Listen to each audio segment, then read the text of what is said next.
2024 সালের আগস্ট মাসের 9 তারিখে আরজিকর মেডিকেল কলেজ হাসপাতালের 4 তলার সেমিনার হল থেকে উদ্ধার হয় একজন মহিলা চিকিৎসকের নিথর দেহ। যে ঘটনা প্রকাশ্যে আসতেই সারা বিশ্বব্যাপী প্রতিবাদের ঝড় ওঠে। সেই নৃশংস ধর্ষণ ও হত্যার ঘটনায় মূল অভিযুক্ত এক সিভিক ভলান্টিয়ারকে গ্রেপ্তার করেছে প্রশাসনিক আধিকারিকরা। তবে এই ঘটনায় এখনও পর্যন্ত জুড়ে থাকতে পারে আরও একাধিক অভিযুক্তের নাম। যতক্ষণ না পর্যন্ত সকল অভিযুক্ত গ্রেপ্তার হচ্ছে ততক্ষণ পর্যন্ত প্রতি মাসের 9 তারিখে বৃহত্তর বারাসাত অভয়া মঞ্চের উদ্যোগে এক প্রতিবাদ সভা চালিয়ে যাওয়া হবে। রবিবার বিকেল 5টা নাগাদ দত্তপুকুরে প্রতিবাদ সভায় সাংবাদিকদের মুখোমুখি উপস্থিত হয়ে জানিয়েছেন সারা ভারত গণতান্ত্রিক মহিলা সমিতি রাজ্য ও সর্বভারতীয় নেত্রী সোমা দাস। আজকে 9 মার্চ, গত 9 আগস্ট 24 সালে তিলোত্তমাকে আরজি করে নৃশংসভাবে খুন করা হয়। তারপর থেকে প্রতি মাসেরই 9 তারিখে আমরা অভয়া মঞ্চের পক্ষ থেকে পালন করি। যতদিন না অপরাধীরা শাস্তি পাবে এই দিনটাকে পালন করা হবে, তারই আজকের একটি সভা। এই যে ধর্ষণ কাণ্ড, তাদের তো মূল অভিযুক্ত বলে সঞ্জয় রায়কে গ্রেফতার করা হয়েছে, তাহলে কি এখনো শাস্তি কিছু বাকি হয়ে গেল?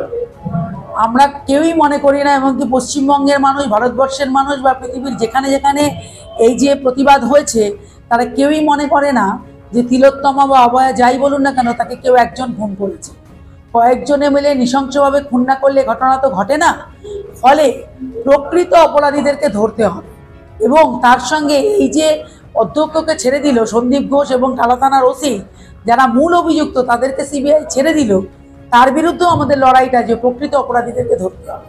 একজন অপরাধ করেনি, পরিষ্কার তো মানুষও বুঝছে, আমরাও বুঝছি, সমস্ত চ্যানেলও বুঝছে যে তৃণমূল এবং বিজেপির সেটিং, সিবিআই এর সঙ্গে তৃণমূলের সেটিং। তা না হলে আজও পর্যন্ত বাবা মাকে ডাকলো না, এতজন অপরাধী, সেই অপরাধীদের কোনো ব্যবস্থা নিল না সিবিআই, উল্টে ওদেরকে ছেড়ে দিল সন্দীপ ঘোষকে, টালা থানার ওসিকে। সেটিংয়ের রাজনীতি চলছে। যতদিন দিল্লিতে বিজেপি থাকবে ততদিন পশ্চিমবঙ্গে তৃণমূল আছে এবং এই সেটিং সমস্ত অপরাধ যারা অপরাধী তাদেরকে ছাড়বে। প্রতি মাসের 9 তারিখে আমাদের প্রোগ্রাম চলবে যতদিন না তিলোত্তমার অপরাধীরা শাস্তি পায়। আপনাদের হয়তো মনে থাকবে যে কামদুনির ঘটনাটা যখন 2013 সালে ঘটেছিল, প্রতি মাসের 7 তারিখ আমরা গণতান্ত্রিক মহিলা সমিতি ওই কামদুনিতে যেতাম, সেই কামদুনির অপরাধীদের শাস্তির দাবিতে আর যেকে নৃশংসভাবে খুন করা হয়েছিল তাকে স্মরণ করার দাবিতে। কাজে প্রতি মাসের 9 তারিখ আমাদের এই লড়াই থাকবে ততদিন না অপরাধীরা শাস্তি পায়। দেখুন, আইনি ব্যবস্থার ঊর্ধ্বে তো আমরা কেউ নই। আইন যেটা বিচার করেছে, যেরকমভাবে সবাই দাবি জানিয়েছে, রাজ্য সরকার প্রথমে তদন্ত করছিল, পুলিশ তদন্ত করছিল, তারপরে সিআইডি ছিল, তারপরে তারা দাবি করে যে সিবিআই উইদিন 4 days হাতে তুলে নিয়েছে তদন্তভার, এবং তারপরে তারা যেভাবে তদন্ত করে যা পেয়েছে সেই হিসাবে শাস্তি দিয়েছে। তারা কোর্টে যা পেশ করছে, কোর্ট সেই কথা অনুযায়ী, আপনার কাগজপত্র অনুযায়ী সেখানে শাস্তি দিয়েছে। এবার আমি অনেক কিছু দাবি করতে পারি, আমার দাবিটা আমার তো মুখ আছে, এই আছে, আমি তো দাবি করতেই পারি। সুতরাং সেই দাবির তো মূল্য কে দেবে না দেবে সেটা তো কোর্টের ব্যাপার। কোনটা যৌক্তিক কোনটা অযৌক্তিক সেটা কোর্ট বিবেচনা করে নিয়ে তার বিচার ব্যবস্থা চালাবে। শুনুন, সেটিং দপ্তর যে কথা বলছে, আপনি বিগত দিনের ভোটের রেজাল্ট দেখলে বুঝতে পারবেন যে সিপিএম এর ভোট বিজেপির ঘরে গেছে। এটা তো ঘটনা, সিপিএম এর ভোট নির্মূল হয়ে গেছে, বিজেপির ভোট বেড়ে গেছে। কোথা থেকে ভোটটা বলো? তৃণমূলের ভোট যেরকম ছিল সেরকমই আছে। আর সেটিং দত্ত যদি বলে তাহলে যে ওরা 34 বছর রাজত্ব করেছে, তাহলে কংগ্রেস ওই টাইমে ছিল, তাহলে কংগ্রেসের সঙ্গে সেটিং করে যে চলছিল তার প্রমাণ এখন কংগ্রেস সিপিএম ভাই ওনাদের কথাতেই ওনাদের প্রমাণ হয়ে যায় ওনাদের চরিত্রটা কি। সুতরাং তারা জানে সেটিং করে তারা চলেছে, সেই জন্য অন্য কেউ তাই বলছে সেটিং দত্ত চলছে। এবং বিজেপি সিপিএম এর ভোট বিজেপির ঘরে যাচ্ছে। কে কার সঙ্গে সেটিং করছে, অভয়াকাণ্ডে কে টাকা দিয়েছে, কারা সাপোর্ট দিয়েছে, সমস্ত কিছুই প্রকাশ, মানুষের কাছে প্রকাশ। আমাদের কিছু বলার দরকার নেই। আস্তে আস্তে তাদের ধরন, তাদের দাবি দেওয়ার ধরন, তাদের আন্দোলনের ধরন সবকিছুতেই প্রকাশ পেয়ে গেছে যে তারা কাদের সঙ্গে আন্ডারস্ট্যান্ডিং করে এই নোংরামিটা করে চলেছে এবং আজও করছে। তাদের আরো দাবি যে এই কাণ্ডের সঙ্গে যুক্ত একাধিক লোকজন রয়েছে। শুনুন, এইটা তো আমি তো বিচার ব্যবস্থার ঊর্ধ্বে নয়, আমি আইন যেটা কোর্ট যেটা রায় দিয়েছে সেটা তো কোর্টই দিয়েছে, আমাদের তো কেউ কোর্টকে তো কেউ আর ইম্প্রোভাইজ করেনি।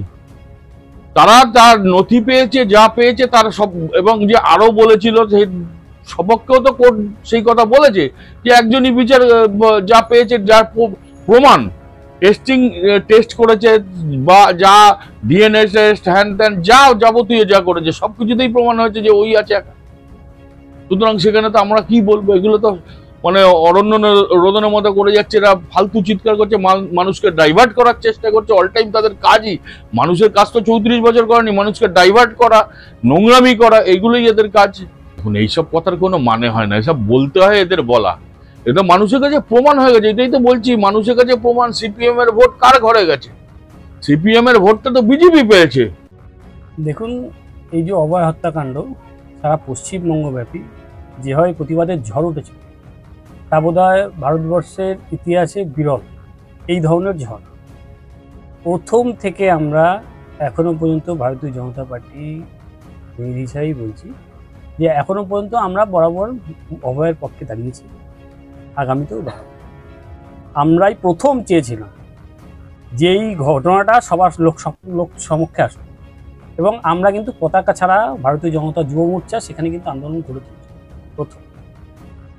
পরবর্তীতে সিপিআইএম বা আমাদের এখানকার বামফ্রন্ট, তাদের বিভিন্ন সংগঠন এসে সে আন্দোলনের সাথে যুক্ত হয়, অসুবিধা নেই।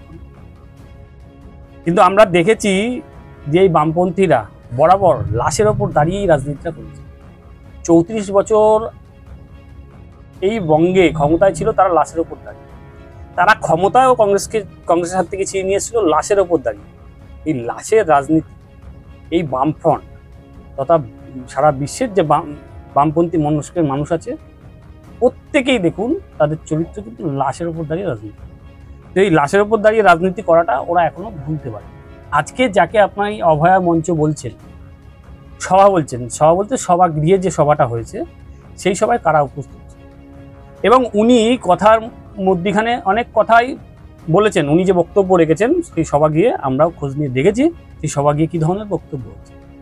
তাতে পরিষ্কার উনি কিন্তু একটা জায়গায় নিজেকে বামপন্থী দাবিও করে ফেলেছে যে আমরা চাই, আমরা ওইখানে এই করেছি, অর্থাৎ নিজেকে বামপন্থী দাবি করেছে। বামপন্থী লোকেরা যে বরাবর লাশের উপর দাঁড়িয়ে রাজনীতি করছে বা করে এসেছে, এই অভয়া হত্যাকাণ্ডের বিচার দ্রুত সম্পন্ন হয়ে যেত যদি এই বামপন্থীরা ওই লাশের উপর দাঁড়িয়ে রাজনীতিটা না করে।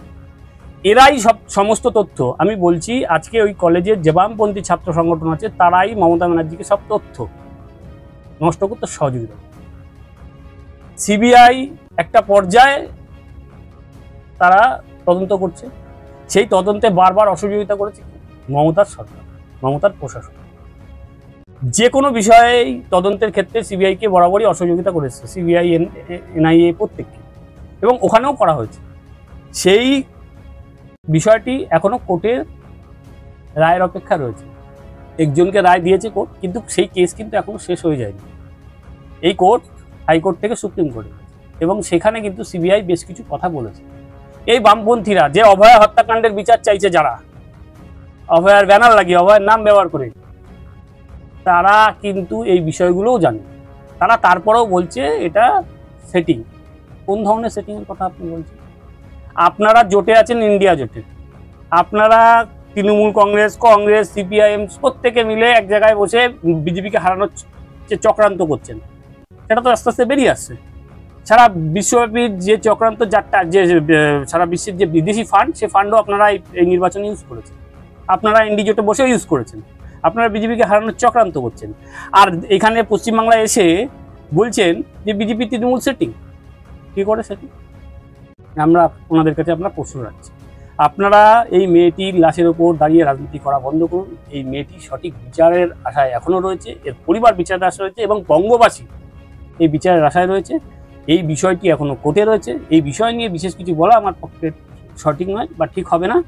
তবে এই মেয়েটির যতক্ষণ না পুরো বিষয়টা সামনে এসে বিচার হবে, ততক্ষণ পর্যন্ত আমরা এর পক্ষে থাকবো, এবং এর জন্য যে ফোরামে যেখানে যতটা লড়াই করার প্রয়োজন হবে আমরা এবং আমাদের নেতৃত্ব।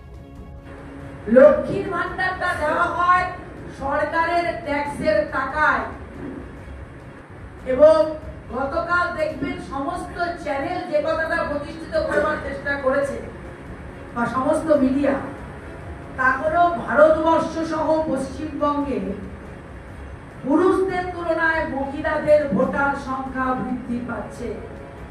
তাহলে আগামী দিনে এই মহিলারাই হবে রাষ্ট্রের ডিসাইডিং ফ্যাক্টর, সমাজের ডিসাইডিং ফ্যাক্টর, রাজ্যের ডিসাইডিং ফ্যাক্টর। এটা বুঝতে পেরেছে বলেই তৃণমূল লক্ষ্মীর ভান্ডারের টাকা বাড়াচ্ছে।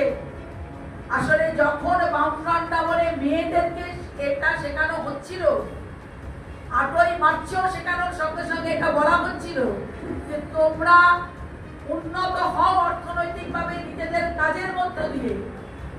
আজকে মহিলাদের হাতে টাকা দিয়ে বলা হচ্ছে তোমরা আমার সঙ্গে এসো। আমি বলতে চাইছি যে কথাটা একটু একটু করে ভাবনা, চিন্তা, দৃষ্টিভঙ্গিকে গুলিয়ে দেওয়া হচ্ছে, ভুলিয়ে দেওয়া হচ্ছে, পেছনের দিকে নিয়ে যাওয়া হচ্ছে। আমরা কি বুঝতাম? পরিশ্রম করো, যোগ্যতা অনুযায়ী কাজ পাবে। আর এখন কি করা হচ্ছে?